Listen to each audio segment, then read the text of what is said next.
কোথা থেকে এসছো তুমি? বাংলাদেশ থেকে। নদিয়া থেকে গ্রেফতার আরও এক বাংলাদেশের নাগরিক। আর এই বাংলাদেশের নাগরিককে জাল নথি তৈরি, অবৈধভাবে এদেশে বসবাসে সাহায্য করার অভিযোগে জড়িয়ে গেল তৃণমূলের নাম। নদিয়ার হরিণঘাটা থেকে এক তৃণমূল কর্মী সহ দুজনকে গ্রেফতার করল পুলিশ। মিথ্যা অভিযোগ দিয়েছে।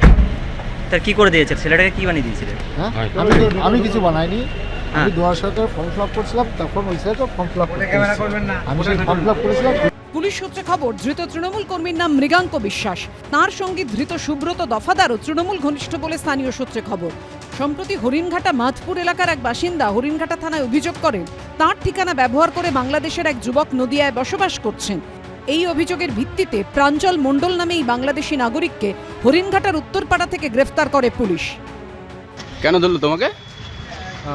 ডকুমেন্টের জন্য। হ্যাঁ, কি কারণে? ওই রেশন কার্ড আর এসসি কার্ড। আচ্ছা, কিসের ডকুমেন্টস? বাবার ডকুমেন্ট দিয়ে ফল্ট কাগজ করে দিয়েছে। কোথা থেকে এসছো তুমি? বাংলাদেশ থেকে। কিভাবে টাকার বিনিময়ে তৈরি হয়ে যেত জাল নথি, তাই যুবকের কথা থেকেই পরিষ্কার। কাউকে টাকা দিয়েছিলে? হ্যাঁ। কত টাকা?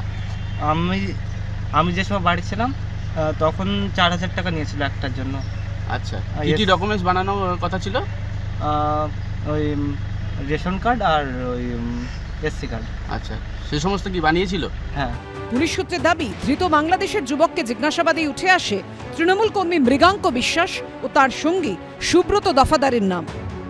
প্রশাসনিক ব্যর্থতা চলছে এবং মাধপুরের একজন তৃণমূলের নেতা, তার সহযোগিতায় বিভিন্নভাবে বাংলাদেশ থেকে লোকজন এখানে আসছে এবং ভোটাধিকার প্রয়োগ করছে। মমতা ব্যানার্জির রাজত্বে যেটা চলছে সেটা হচ্ছে বাংলাদেশি ভোটাররা এখানে আসছে, বাংলাদেশে ভোট দিচ্ছে এবং বাংলাদেশ ক্ষমতায় থাকছে। এই অভিযোগ কতটা সত্যতা আমাদের কাছে ধোঁয়াশা।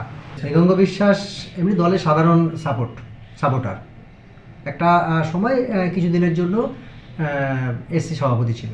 বিজেপির কাজ সবসময় তৃণমূল যারা করে তাদের বিরুদ্ধে একটা কাঁথা ছেড়ানো। ওরা তো উন্নয়নের কাজ করে না, যা কাজ তাই করছে। যদিও সমস্ত অভিযোগ অস্বীকার করেছেন ধৃত তৃণমূল কর্মী। তুমি জাল নথিপত্র করতে? না, মিথ্যা তাহলে তোমার নামে অভিযোগ উঠেছে? মিথ্যা অভিযোগ দিয়েছে। তার কি করে দিয়েছে? ছেলেটাকে কি বানিয়ে দিয়েছিলে? হ্যাঁ, আমি কিছু বানাইনি। আমি 2000 ফর্ম ফিল আপ করছিলাম, তখন ওই সাইডে ফর্ম ফিল আপ করছিলাম। আমি সেই ফর্ম ফিল আপ করেছিলাম, কিন্তু আমি তো করি। আপনি কি নির্দোষ? বালুরঘাট থেকেও গ্রেফতার করা হয়েছে এক বাংলাদেশের নাগরিককে। যে বাড়িতে বাংলাদেশি নাগরিক আশ্রয় নিয়েছিল, সেই বাড়ির মালিককেও গ্রেফতার করেছে পুলিশ। গোপন সূত্রে আমরা খবর পাই যে বালুরঘাট থানার অন্তর্গত রাজুয়া গ্রামে সেখানে একজন বিডি ন্যাশনাল আশ্রয় নিয়েছেন।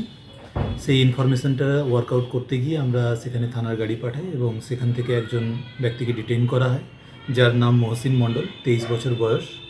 তাকে প্রাথমিকভাবে জিজ্ঞাসাবাদ করা হয় এবং তাতে তিনি স্বীকার করেন যে তার বাড়ি হচ্ছে বাংলাদেশ। ধৃত বাংলাদেশের নাগরিক কি উদ্দেশ্যে ভারতে এসেছিল তা খতিয়ে দেখছে পুলিশ। সুজিত মণ্ডল ও মুন্না আগরওয়ালের রিপোর্ট, এবিপি আনন্দ।